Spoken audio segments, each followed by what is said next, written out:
நடக்க முடியாது, வாய்ப்பே இல்லை. கண்மலையில தண்ணி வரும், செங்கடல் 2ஆ புழக்கும், மீன் வயிற்றுல 3 நாள் ஒரு மனுஷன் வாழறது, கடல் மேல நடக்கிறது, காற்றையும் கடலையும் அதட்டினா அப்படியே சைலண்டா நிக்கிறது, அடங்காத பிள்ளைங்க அடங்கிறது, நேசிக்காத கணவன் நேசிக்கிறது, மதிக்காத பொண்டாட்டி மதிக்கிறது. கிறிஸ்துக்குள் அன்பான சகோதர சகோதரிகளே, நான் உங்கள் பிரதர் அருள் பேசுறேன். நம்பிக்கையுடைய 8வது பார்ட். நான் உனக்கு சொன்னதை செய்யும் அளவும் பொறுமையோட காத்திரு. ஆபிரகாமுக்கு 25 வருடம் கழித்து குழந்தை கிடைத்தது. அன்னாளுக்கு 1 வருடத்தின் கால அளவிலே குழந்தை கிடைத்தது. யோசேப்புக்கு சொன்ன அந்த சொப்பனத்தின் விடை நடப்பதற்கு கிட்டத்தட்ட பல ஆண்டுகள், அவன் குழந்தையா இருக்கும்போது நடந்த விஷயம், பல ஆண்டுகள் நடந்தது. அதுக்கு முன்னாடி அவனை தூக்கி அந்த குழியில சொந்த சகோதரிகளே போடுறாங்க, திருப்பி தூக்கி போயிட்டு அங்க ஒரு இடத்துல வச்சு அங்கிருந்து திருப்பி தூக்கி போயிட்டு ஜெயில போடுறாங்க, எல்லாம் நடக்குது. ஆனாலும் கூட கர்த்தர் சொன்னது நடந்தே தீரும். டாக்டர் சொல்லிட்டாங்க, உன் கர்ப்பப்பையே எடுத்துட்டாங்க. எதுக்கு கர்ப்பப்பை? கணவனே இல்லாம ஆண்டவராக இயேசு கிறிஸ்து புருஷனும் மனைவியும் சேராமலே ஆண்டவர் பிறக்க முடியுதுன்னு சொன்னா, இந்த லாஜிக்கே வேணாம். நீ லாஜிக்கை உள்ள வேணா வச்சுட்டீங்கன்னா நீ கேட்கிற மேஜிக் நடக்காது. மேஜிக் தான், தந்திரமா செய்கிற வேலைகள். இந்த வார்த்தையை புரிஞ்சு கொள்ளுங்க. அற்புதங்கள், அடையாளங்கள், அதிசயங்கள் நடக்க முடியாத, வாய்ப்பே இல்லை. கண்மலையில தண்ணி வரும், செங்கடல் 2ஆ புழக்கும், மீன் வயிற்றுல 3 நாள் ஒரு மனுஷன் வாழறது, கடல் மேல நடக்கிறது, காற்றையும் கடலையும் அதட்டினா அப்படியே சைலண்டா நிக்கிறது,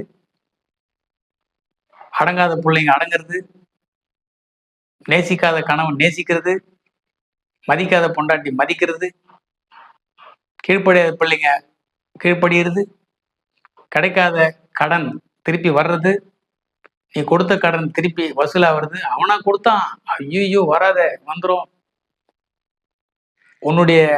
உன்னை விட்டு உன்னோட கையை விட்டு போன வீடு தீர்ப்பு கொடுத்தாச்சு, எந்த இல்ல, வேற யாருக்கும் போயிடுச்சு. ஆனால் கூட கிடைக்காத வீடு மறுபடியும் கிடைக்கும். அவன் வாயில போனா காண்டாமிருகத்து வாயில போன மாதிரியாச்சு, வராது, வந்துடும். காக்கா புடின்னு தான் போவோம், ஆனா காக்கா கொண்டு வந்து சாப்பாடு கொடுக்கும் எலியாவுக்கு. யோசிச்சு பாருங்க, உன்கிட்ட புடுங்குறவனா கொடுத்துட்டு போவான். அற்புதம் நடக்கும், அதிசயம் நடக்கும், கர்த்தர் சொல்ல ஆகும், கட்டளையிட நிற்கும். ஆனால் நீ நம்பிக்கையிலே சந்தோஷமா இருக்கணும்.